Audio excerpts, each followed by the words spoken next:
Hello, everyone. I'm Corinne Votaw. I'm a photojournalist, storyteller, rugby promoter, and clinical psychologist.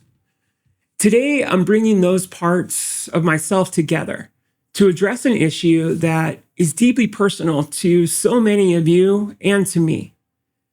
After years of carrying the banner of inclusion and resisting pressure from World Rugby and the broader social climate, USA Rugby adopted a policy banning transgender women from women's rugby.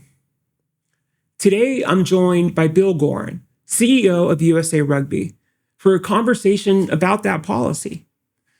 Over the past week, I've heard from hundreds of people, players, teams, creators, and regional representatives.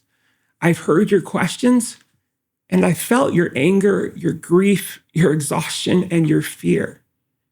As a psychologist, I want to say clearly, I get it. And I felt those things with you. I ache for you because I am you. This conversation is not about matching pain with confrontation. Your voices have been heard. And that is why this interview is happening. Most of you watching already understand this policy change and why it happened. It comes from the same social and political forces that have fueled fear, anger, and pain for so many of us over the past 18 months. In the slightly modified words from Macbeth, the deed is done. And for the foreseeable future, it will not be undone. This conversation is about understanding how USA Rugby got here, what adopting this policy means, what not adopting it might have meant, and what comes next. Whatever my personal feelings, I believe in treating all people with respect. I know many of you want me to eviscerate USA Rugby. I get it. They get it. This is not that conversation. With that, welcome, Bill. I'm so glad you're here. Thanks for the opportunity. Cool. Any chance I could convince you to scoot a camera or yourself more towards the center? Other direction, other way. There? Hey, you're centered. Ish. You got the Okay. first thing right. So, some things have happened this past week. How are you doing with all of that? Yeah, good.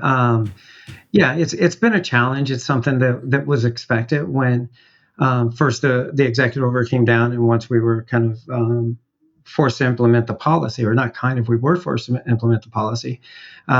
It's the last, I would say, 3 months has been really hard work trying to see all of the options that possibly to not adopt this, and what it meant to adopt it, and how we needed to adopt it. And then the last week and a half or so has been trying to manage through a lot of the questions, the challenges people are having, some misunderstandings and some absolute understandings. I figured what might be a good place to start. So everyone, we're going to break this into some different chapters. We're going to talk about what it means to be a national governing body. I know a lot of you don't necessarily understand that breakout, especially if we're looking at someone just at a local club wants to participate. What does national governing anything have to do with this? And then also some of the other roles it plays. So Bill, I'm hoping you can kind of give us a little bit of background on what an NGB is and what your role is and how that plays from the local all the way up to the Olympic levels. Absolutely. So we've been anointed the national governing body through World Rugby and the USOPC. World Rugby really provides us rules, regulations, judicial processes, and structure that help us keep everyone safe in a fair environment. USOPC put a lot of structure around the community game and keeping people safe on a safe sport and grievance process. So we're challenged with that, and we kind of try to meet that every single day. When you talk about safety and fairness, can you elaborate a little bit more about what that means? Yeah, on the pitch, it's a lot of structure around rules and regulations, tackle heights, the way the game is administered, so it is the safest environment for the athletes that are playing the game. Obviously, we do a lot of work around concussion protocols and how to manage injuries on the field be it head injuries or other body injuries. So that is a lot when I say safety around the game. Talk to me a little bit more about what comes with athlete eligibility. How does that factor into your role as an NGB? So really, when it comes to athlete eligibility, there's really a structure around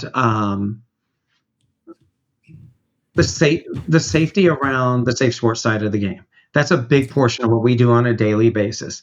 We make sure that we don't have people who have less than good, focus, I guess. I'm not sure. The issues that we deal with in safe sport, and how we try to make sure there's people who don't have questionable backgrounds or are there for different reasons than just to play the game of rugby. So that is a big portion of what we do around eligibility, as well as implement some of the rules and regulations on the high performance side. The policy for World Rugby and World Rugby has been that a female at birth or gender identified at birth as female would be on the female side, and gender identified as male would be on the male side. We chose a couple of years ago, I think it was about 3 years ago now, to not implement that across the community game when it came from World Rugby. Tell me more about that decision not to adopt that right away. Yeah, it was something that we at the time did not feel like was implementing the play or impacting the play of the game. It was going to negatively impact our community, and the athletes that were involved felt like it was a safe and fair environment for them to participate at that time. And we supported that, and we took a stance against World Rugby when it came to the community side of the game. So the question is, why didn't we do it now? Yeah, and I think that decision then was applauded. When you say you're aware of the negative impact it would have on the community, and that the players also didn't want it. Tell us more about the shift. Well, so going back to that World Rugby side of it, we weighed, and I wasn't here at the time, but we did weigh the impact it would have on saying we will not follow it. We worked with World Rugby, and we were able to take a stand and say we're not going to follow that on the community side, and the repercussions were minimal after a lot of work. When it came to the shift now, is our administration today put an executive order out, and they, at the time, I'll be honest, I was like, okay, are we federally funded?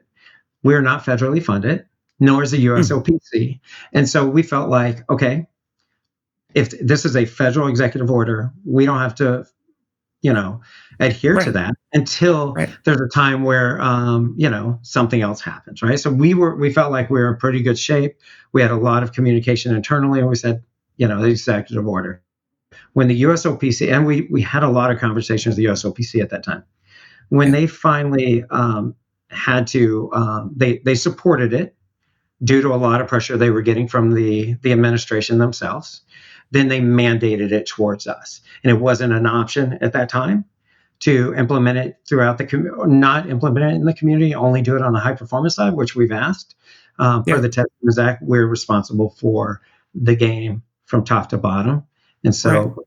At that point, the question really became, well, what's the downside if we push back?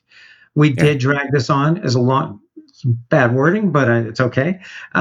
We did not adhere to this right away because we put a lot of work into what can we do? Are there other NGBs that are challenging this? That was my legally, what are the challenges that we can push back on? And we weren't able to. The repercussions were really to lose it's the first one is not surprising and not the biggest challenge. It's a financial one. We would lose some funding into our program. That's okay. Then we might lose our eligibility to play in the Olympics. That's not so good, but that was worth it. The third one, and probably the most impactful, is you get decertified. And at that point, they will take back the sport. This is my understanding. And they will implement the structure that they want that will fulfill the requirements of USOPC. So we started looking at that as like being decertified as the NGB and giving it over to a group that follows their rules. Was not the best for the sport. What other NGBs are you aware of that were pushing back against this? It's hard because I think a number of them were probably pushing back initially, but when USOPC came back and said, hey, you mandate, you must, they did. The first one that really got impacted and really made an impact on us at USA Rugby and all NGBs was fencing. They had a situation where an athlete chose not to compete against another athlete. That was a fairly highly visible moment. And we saw immediately politicians grandstanding, jumping in, attacking fencing. The eye of Doge at the time, if you remember, was really scary. And they turned their eye on USOPC and fencing because of that. There's not a lot of people prepared to really fight and win against Doge and those politicians.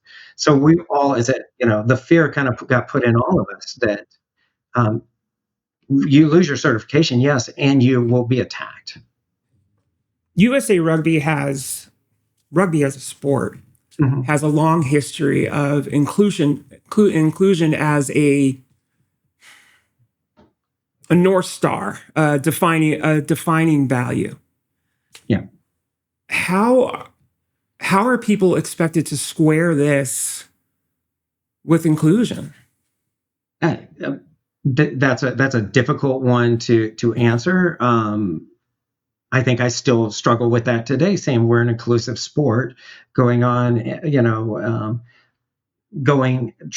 meeting with people and saying that's one of our ethos when we have put a policy in place that's not inclusive.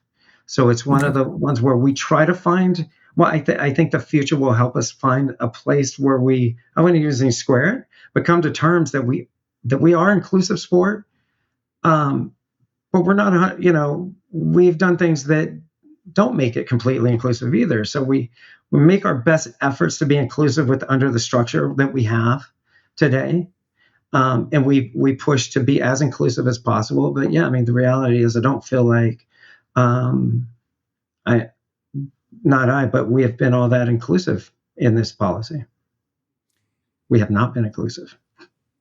So, thank you for that. So my next question at the kind of NGB level, is the fight done? Is there more going on behind the scenes to avert this? Politically, legally, what's happening there? I'm sure people would just love some transparency into that side. Well, to an extent, I'll be honest, as Rugby NGB, I feel a little alone in this process when it comes to other NGBs. Not that they're not fighting, but we are pushing back on the USOPC. We're providing all the feedback that we've received and going back to them. We're asking for support from certain groups to go back to USOPC. I understand that's a big challenge for them because they were forced to do this. So really us putting that pressure on them is really going back towards the government. And while we're willing to adhere to the rule because that is what the government and USOPC requires, we still want to find a place where we can be more inclusive. That's fantastic. And we'll continue to push. You mentioned something I didn't know about. Curious as far as timing and timelines. As you mentioned, this is an executive order, so not necessarily inherently applicable from a decision tree process. Yeah. But you mentioned USOPC and tried to navigate it to a certain extent. When did they finally come down with it is what it is? I feel like that was, I'm guessing here because it's been going on so long, but I feel like it was around November of last year. Okay. So we're talking several months ago. Yeah. Executive order was a mid-year, I believe. Yeah. And then the NGB, the USOPC themselves, I think it was around November, December in that time. Right. Would you say that you feel like you have a sympathetic ear at the USOPC, but they're just following the law the best they can, or following the EO, I guess, the best they can. Yeah, when I say yeah, I mean, I think that's fair to say. The sympathetic ear is this is not something that they chose to put in place. They didn't sit there and do the research, get the science, whatever is going to go into that, talk to the people and put this in place. They were also put in a situation where they needed to adopt this. So while, all of us, I think, when it comes to the NGBs and the USOPC, nobody likes to be told what to do. And when you don't necessarily, when it was not your policy to start with, and when it's somewhat forced on you. So sympathetic, it's fair to say, but also they have adopted this, and they are supporting that adoption. They're not openly coming out and saying, we're not behind this. They've pushed forward with it. Yeah. Okay. So one question that I keep getting from a lot of people is talking about, and I don't necessarily like this word because it really kind of identifies like a police state situation, but enforcement. Yes. Right. We've adopted this policy that says in order to play in the women's category, you must be assigned female at birth. Yes. And in so many ways, the difference between your local clubs, that may not have enough people to compete on a given competition given the day, and your high little performance it's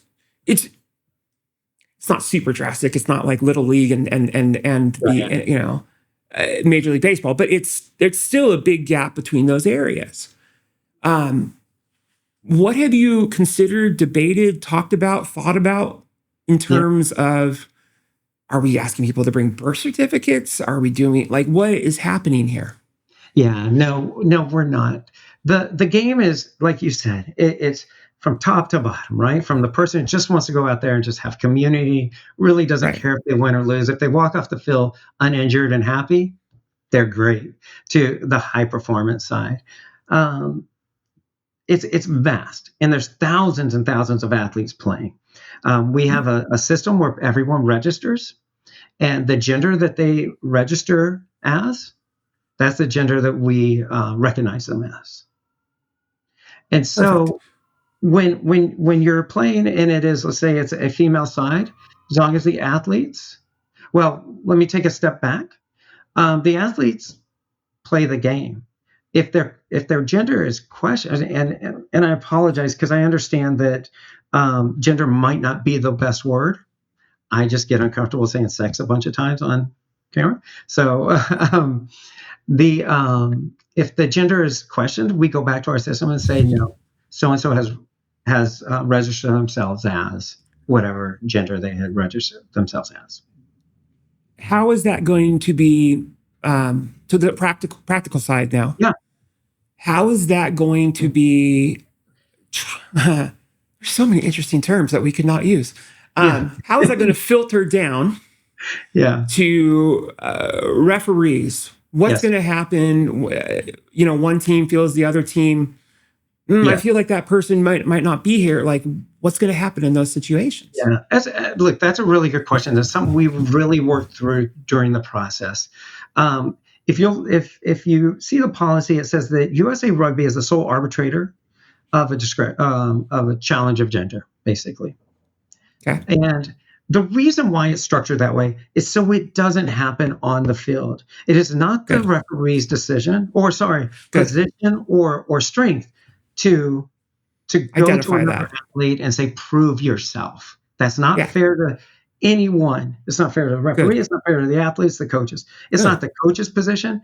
And so what would happen is, if someone wants to question another person's gender, they would file a grievance with USA Rugby. And all that's not for us to have control over this process. Well, we have control for the right reasons, not the wrong reasons. We don't want to control this, but we don't want to put other people in an awkward situation.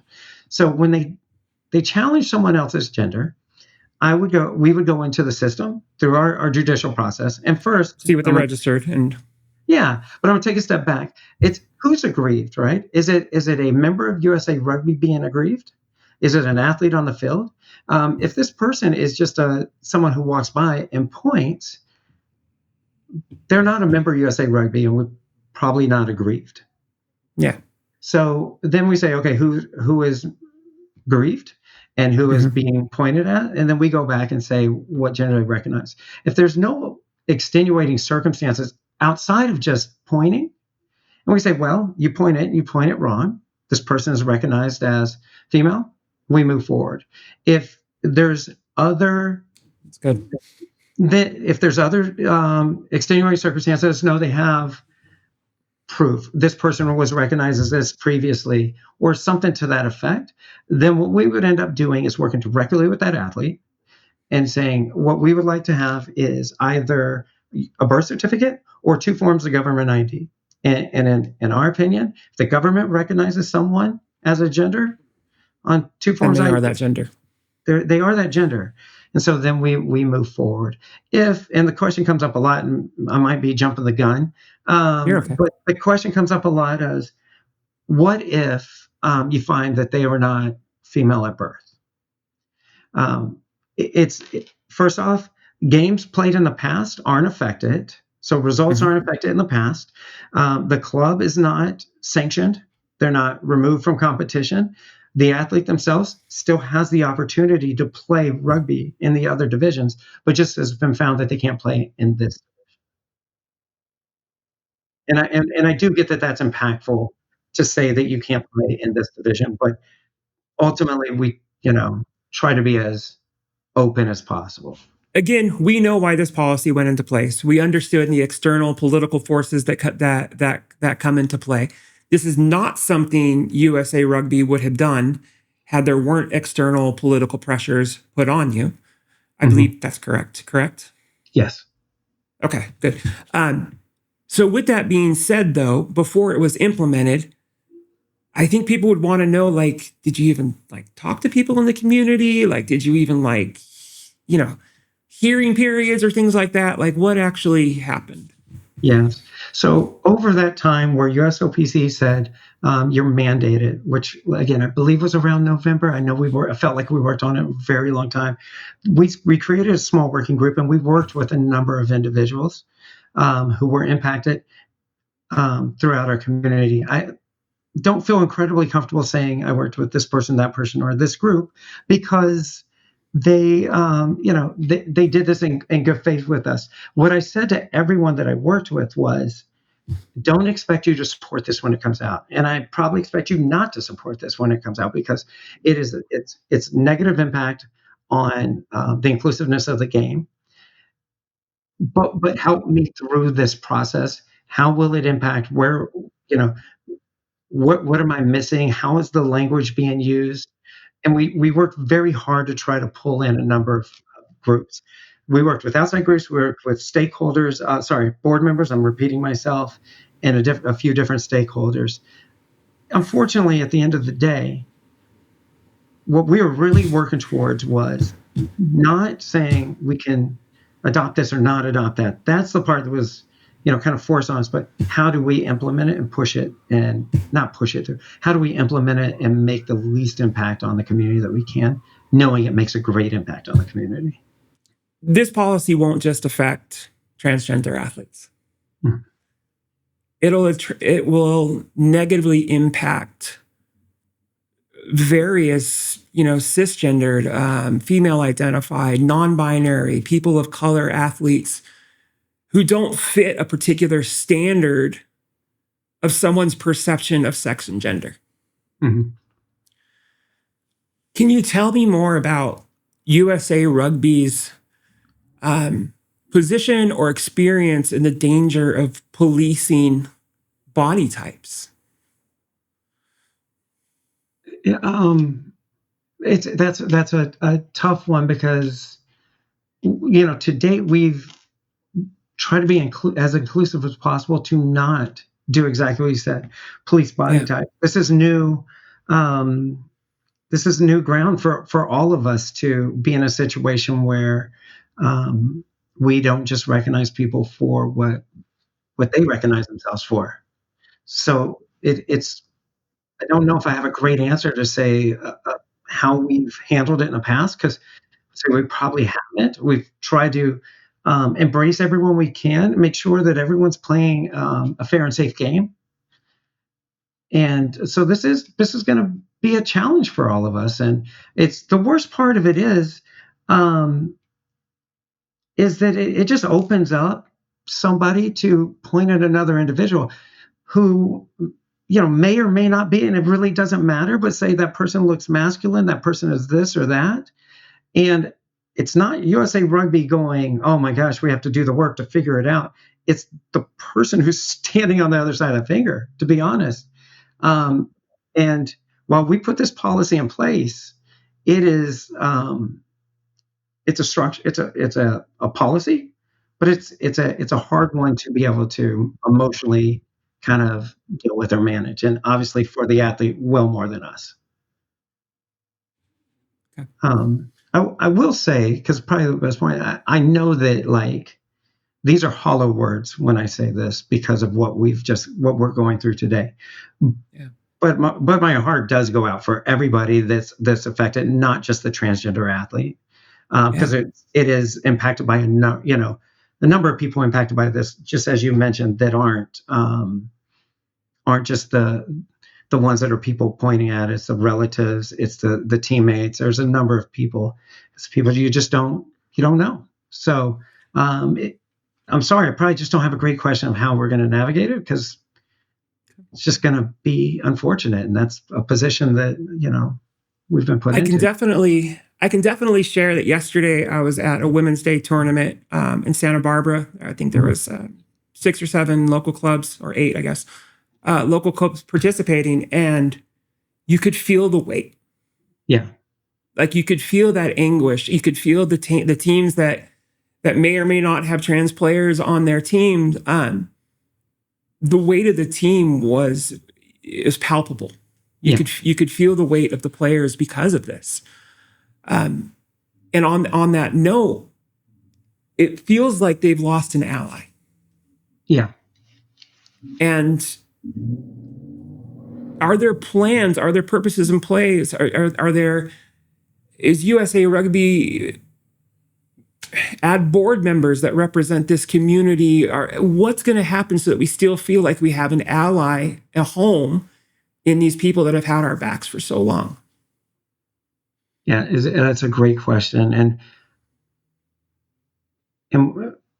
it's a great question. Now, right now, be honest, while we're meeting these challenges of getting through this, the fight and the push to represent our community to the USOPC and to the U.S. government, it's there. But that's great advice to make sure that we're hearing and trying to be the ally that obviously we're not being right now. But it's great advice to say, how do we make sure the voice is heard? I'm sure that's very appreciated. You have whether or not you know it, and I guess I do too in a way, we have platforms. Yeah. We have platforms that come with the responsibility of using them to, kind of cliche, but make the world a better place for everyone. So I have to admit the timing is suspect. But there is the creation of an open category. I understand. I've seen a lot of other sports starting to head down this path as well. Mm-hmm. Can you tell me more about what this open category is and how it's managed and how it is or isn't related to this particular issue? Yeah, I mean, there are a number of our stakeholders who have said, that gender doesn't matter when it comes to playing the game on the pitch, right? We've worked with a couple of groups that came to us and said, we have both genders playing, not identifying as one gender, but we have both genders playing. So the opportunity there was to create a category a competition or tournament that would allow for both genders to play. and it doesn't limit it because especially on the senior club side, both the female side and the men's side are limited to people who identify as that gender. This is an opportunity to open it up and allow for that competition to be played. So we were happy to do it. I understand that there are some that think that this is a workaround for the policy, and I get that it can be seen as that way, but there was a need for it, and so this was the opportunity to do so. So I have to tell you that a lot of the feedback I've been getting from the women's side, they're, for better or worse, and I guess I'm going to leave for better or worse to your response. Right now, a lot of them are saying, well, okay, well, let's no longer register as a women's club. Let's register as an open club instead. That opens up potential issues if we're going to have like a women's side that's going from, like you said, to the bottom to the top. So what are I'm sure you've heard that idea. What are your thoughts on people navigating that? So my feeling on this one is, or not feeling, that's not the right word, but the open category is truly open. And the distinction to me is what a team registers for and what competition they participate in. This is a competition level. So if a all-female team wanted to go into an open competition, they could. They don't have to register the team themselves as open. It is the competition level itself. So that is one. So saying that everyone needs to move over and register as an open team, that's not necessarily the answer, because that open team, then if they played on the women's side, would need to have a roster that matched that competition. Okay. And so that really is it's event driven instead of actual team status driven. Yes. Yeah. So then that doesn't solve the problem of, you can just register as a different type of category and then everything's fine. Well, I guess that solution probably doesn't solve the problem, but the solution is, where do you play? If you feel like you're going to play in an open division, the understanding there, though, is it is truly open. And so while we cannot discriminate on the open category, if there are a number of female teams that want to move over and play in the open, there are men's teams that could do so as well. Let me push you just a little bit harder here for clarification purposes, so everyone knows what's going on. Okay. So I'm going to use the organization that our teams in our area are part of as an example. So shout out to Southern California. Let's say you have, we'll say D2. We'll say they have 8 to 12 teams, women's teams. Some of them may or may not have trans players on the team. Not my place to know or decide.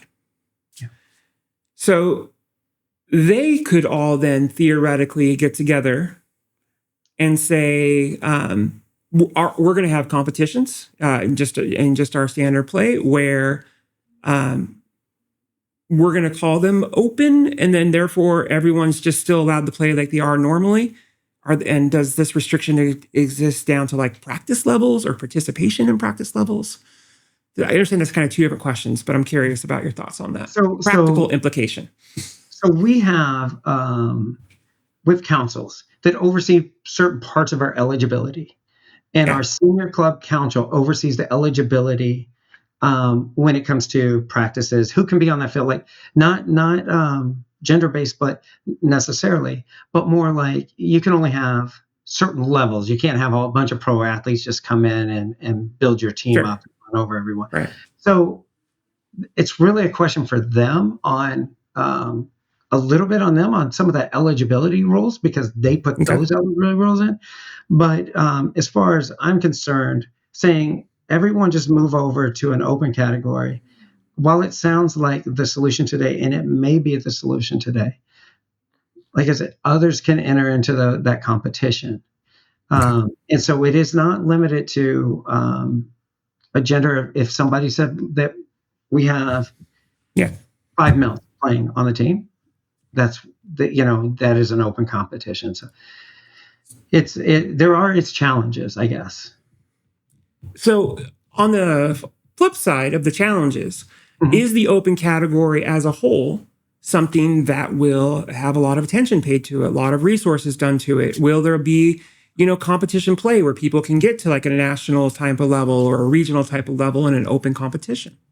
So the number of things are poor. I don't want to say the poor thing about this whole situation is, but one of them is that this is mid competition, that this is happening, that this is being implemented. So I think that some of those questions will be answered at the end of the season, and looking towards the next season, I don't really have all the answers for what those competitions look like and what resources will be put into it. We're all resource stretched right now. The senior club team and group really drive to put on good national events, but that comes at a cost to them. And so we will try to, obviously USA Rugby is in it with them, but we will try to see what the resources allow and be able to do the best we can. Fantastic. And I think as you mentioned earlier, putting resources in place, putting people in place that can garner community feedback. Mm-hmm. Too many people, this came as a shock to too many people to tell me that it was implemented correctly. There should have been more writing on the wall for more people. Like hundreds of people that I would think would have known didn't know until it dropped. And that is kind of a shortcoming. Yeah, and for that, like if that's a tough one, because we were forced to do it. Like it is no surprise that Donald Trump signed that document. Yeah. On the day that he did, I think that rattled all of us because of the job that we had in front of us. It did not come as a surprise. It was well promoted that USOPC adopted that and was pushing it onto the NGBs. Okay. And so I'm not trying to say that anyone should feel any different than the way that they do. Yeah. But I feel like it was fairly well known that NGBs were being forced to do it. Yes, maybe the day that it happened, be like, well, USA Rugby caved. And that was probably the surprise. There was a lot of work done in the back end of trying to implement this the best way we possibly can. But at the same time, it had to be done. It had to be done, and we had to manage it to the extent that, there's a day when you put the policy in. If we would have said, hey, and we might be doing this in a few days and that kind of stuff, we try to reach out to as many stakeholders as we possibly could. And I know it's a shock and massive impact, and I'm not trying to minimize that at all. So I appreciate that, and I'm sure that the people listening to this also appreciate that. Slight turn of question, and we're kind of coming here towards the end. Sports are political. Some of the greatest moments in sports history, at least from a photojournalist is concerned, mm-hmm. are those of political movements. Yeah. I say this knowing a number of women on the Eagles team that play on your 15s teams, that play on your 7s teams. And I know their personal views and I know their personal beliefs, and it's not my place to disclose those here. Yeah. But like all of women's rugby, we definitely have a penchant towards inclusion of all people. What leeway, flexibility is being communicated with these athletes to use their platform to speak about this policy or maybe future policies affecting some of their queer family? Yeah. So we've had this situation come up in the last 2 years in which I've been with USA Rugby, and my position on it, which actually in this small little world actually has some weight, that I say, hey, let everyone have their voice. If we do it in a respectful way if we understand the challenges that come with having a voice, because it does, Yeah. and we're communicating about that, we want to support the voice. And so, and we have, and we will, and it's hard. It's so hard to do that when this world, the United States is divided right now, and it's into two beliefs, basically. Not really true, but Yeah. really, there's two Yeah. sides, and both sides are in rugby. And so we know when we say, "Hey, have your voice," we will hear from that other side, and that's fine. That's part of being an American to me, and allowing people to have their voice and using their platform to do so, as long as it's done in a respectful way and it's done.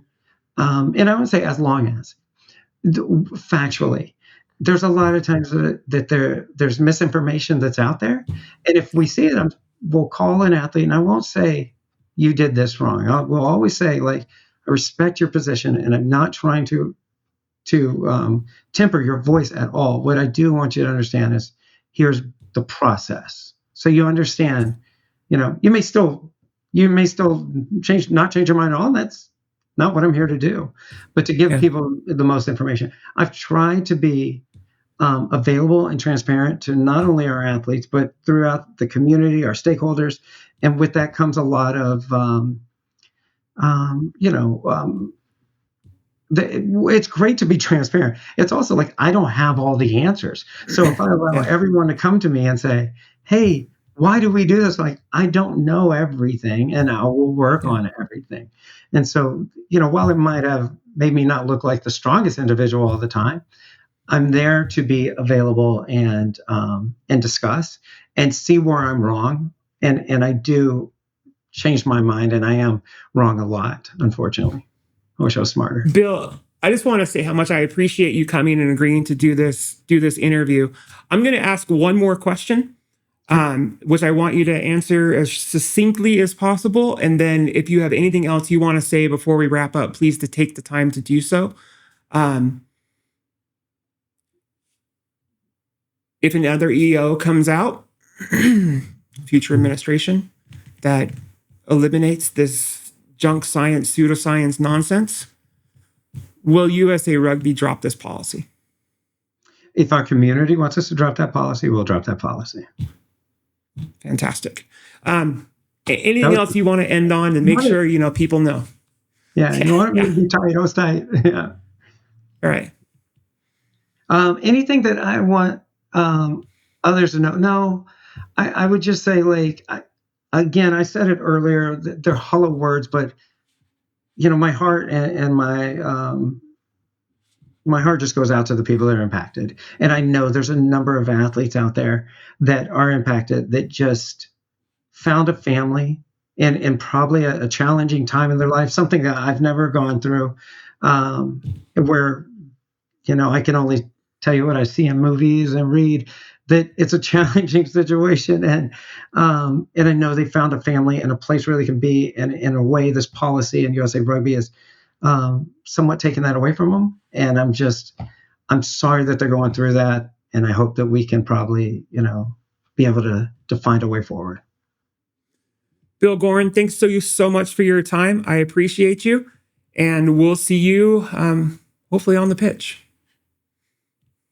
Perfect. Guys, I know it's hard. I know what you guys are facing. I understand. I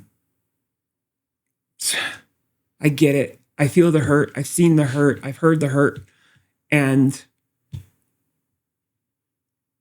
I feel like USA Rugby has been a strong ally for so long. And I think they can be in the future. So, like Bill said, I want you to make your voices heard. Continue reaching out to the people. Let them know. Remind them. Don't let this issue fade into the night. Continue your voices. Continue the social media engagement. Work to change the conversation, not just at the USA Rugby side, but also in the political side. Do what you need to do to reach out and say, you know what? If you really believe in autonomy and individual choice, give us the autonomy and the individual choice to decide what's best for our league, for our players, for our people.